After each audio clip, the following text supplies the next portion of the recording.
حضرت نے فرمایا کہ آج سے تقریباً 40-42 سال پہلے میں نے مطالعہ کیا تھا، فلاں کتاب ہے، فلاں نام ہے اور فلاں لائبریری کے فلاں مقام پر رکھی ہے وہ کتاب، لیکن اس میں جو تفصیلات میں بتا دیتا ہوں۔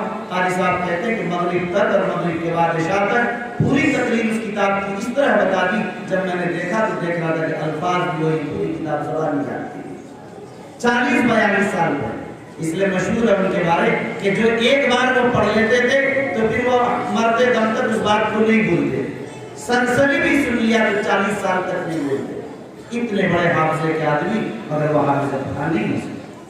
آپ کو حیرت ہوگی کہ اگر نسبتوں کی بنیاد پر، علم و فضل اور معرفت خداوندی کی بنیاد پر اگر حفظ قرآن آسان ہو جاتا تو سیدنا شیخ عبد القادر جیلانی پڑھے اللہ والے بھی وہ حافظ قرآن نہیں، ان کے خاندان میں حافظ قرآن پیدا نہیں ہوا۔ حضرت مولانا ولی رحمانی صاحب رحمۃ اللہ علیہ نے مجھ سے بتایا کہ میں سیدنا شیخ جیلانی کی 27ویں ان کی نسل میں 27ویں پشت پر، اور شیخ جیلانی سے لے کر آج تک اس نسل میں کوئی حافظ قرآن نہیں ہوئے۔